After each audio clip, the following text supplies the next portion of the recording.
Opa, tudo bem? Aqui é José Ribamar, terapeuta ocupacional, especialista em psicologia clínica e psicanalista.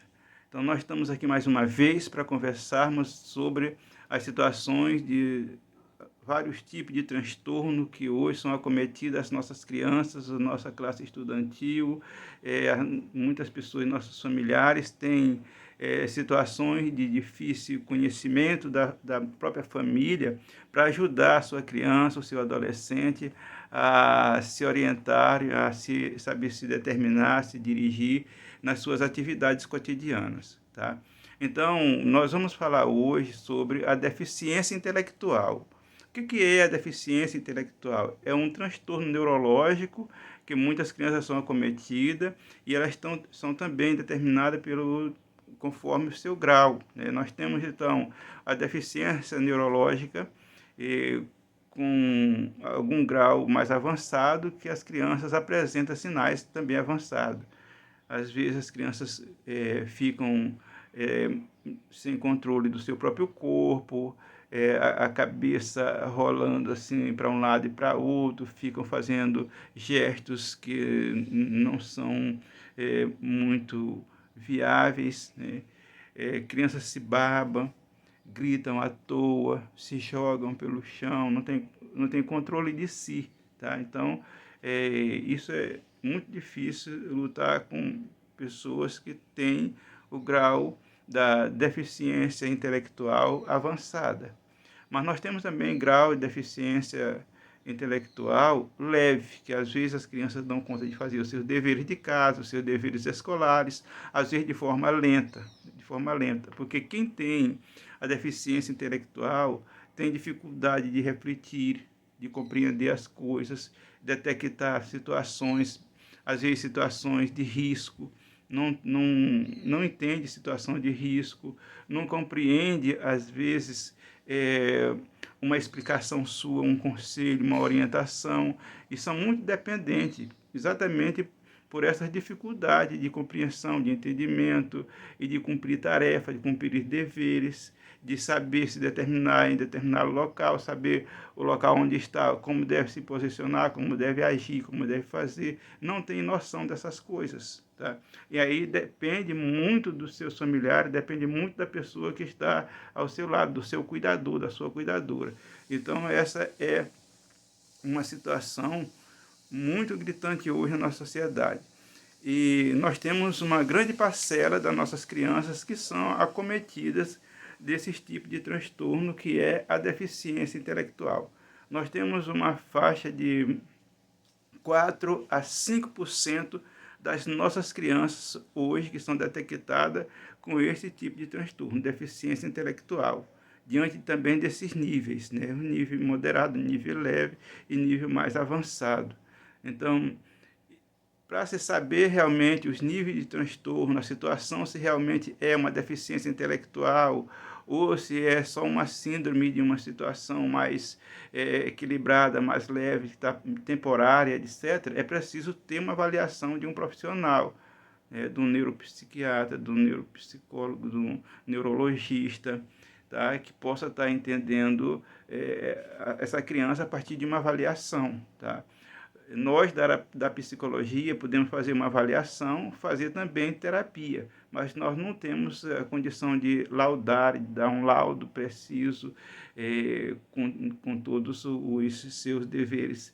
Nós não temos a condição de dar para a criança medicamentos, receitas médicas, né? Nós não podemos passar receitas médicas. Então, só quem pode fazer isso é o neurologista, é o neuropsiquiatra, o pediatra, né, o neuropediatra, pessoas que têm já uma formação médica dentro da própria medicina, que tem, então, a obrigação, a capacidade de estar dando medicamentos, receitas médicas para essas crianças. Mas tem crianças com o transtorno da deficiência intelectual que é preciso ter o tratamento medicamentoso, exatamente pelo seu avanço, né? O avanço, às vezes, da sua deficiência é preciso ter o medicamento. Não, você não vai ter medicamento para tratar e deixar a sua criança realmente livre desse transtorno, mas tem um medicamento para ajudar a equilibrar e a criança vir a ter uma vida equilibrada na família, na sociedade e no meio escolar, tá?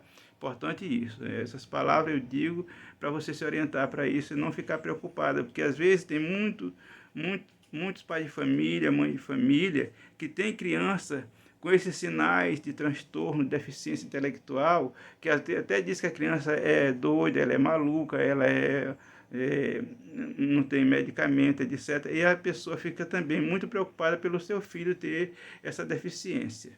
Eu atendi uma senhora o ano passado, o ano 2022, já no final do ano, pelo mês de outubro, novembro, se não estou bem enganado, ela então chegou conversando comigo, apresentou a criança. Então a criança tinha na época 14 anos de idade. E essa criança, ela se babava, ela ficava com a boca aberta, e ela estava estudando, né? Estudando, mas não avançava, não avançava. E não sabia assinar o nome, 14 anos de idade, não sabia assinar o nome, porque não compreendia, né? Não tinha como decodificar a leitura, as explicações da professora. Então, essa é uma das características de quem tem deficiência intelectual. Então eu falei para ela, senhora, ó, seu filho, a senhora já levou ele em outros médicos, já levou ele para fazer uma consulta com o neurologista, com o psiquiatra, com as pessoas que podem estar fazendo uma avaliação, vai fazer então um mapeamento cerebral na sua criança, vai fazer com você um levantamento de histórico da vida dessa criança para poder lhe dar um diagnóstico mais preciso da sua criança. Mas a senhora já levou, não. E aí ela teve me explicando que não tinha como levar, porque não tinha dinheiro. Disse, senhora, mas a gente dá um jeito, a senhora procure ajuda com pessoas que podem estar lhe ajudando, pessoas da prefeitura, da Secretaria de Educação, da Secretaria de Ação Social, e busque ajuda e leve o seu filho. E tive dando orientações a ela. Ela levou, então, ela seguiu minhas orientações, tá?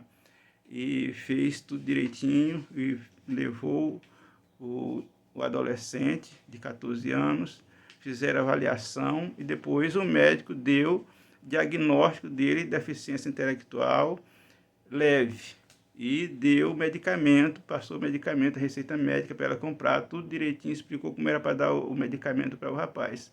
Então, no ano seguinte, uns 6, eu não me lembro bem mais ou menos, uns 6 meses depois, ela voltou só para me agradecer. E ela agradeceu muito, que ela ficou feliz, porque ela disse que o filho dela, depois que passou a tomar os medicamentos que o médico passou, ele começou a estudar melhor, começou até a fazer os deveres dele, que ele não fazia. Ele chegava em casa, jogava o material escolar dele lá no canto, não ligava, não tinha atitude de fazer os seus deveres. E ele já estava fazendo o dever, disse que ela na escola foi lá visitar, e a professora elogiou muito ele, que disse que ele tinha dado uma melhorada boa. Então, pelo menos, dá né, essa capacidade da pessoa ter uma dignidade, ter um equilíbrio. Tá? Não vai curar para ficar boa, mas vai dar um equilíbrio tomando os medicamentos e fazendo também certas terapias, tá? Então é importante isso. Eu conto esse fato para dizer, né, que quando uma criança apresentar esse tipo de sinais, esse tipo de transtorno, busque ajuda, busque orientação, que você vai ter sim uma resposta, vai ter resultado sim com a sua criança, e não deixe a criança isolada, porque vai ficar pior, tá? Porque a sua criança não avança, não entende as coisas, ela é burra, ela é retardada, se diz assim, nesse linguajar, e você não busca informação, deixa a sua criança isolada, se isola do resto do mundo. Não é assim, tá? Hoje, o mundo é uma porta aberta para todos aqueles que buscam resgatar a sua vida e que querem avançar e que querem caminhar e se tornar um cidadão, uma cidadã de bem, tá? Importante isso. Todos nós temos direitos, temos deveres, e os nossos direitos e deveres são respeitados quando a gente abre a porta para que eles sejam vistos pelos outros também, ok? Então, um bom sucesso, uma boa tarefa para você, e busque orientações com profissionais para que você então possa ajudar a sua criança, o seu adolescente a ter dignidade e ter controle das suas emoções, ok? Tudo de bom, um grande abraço.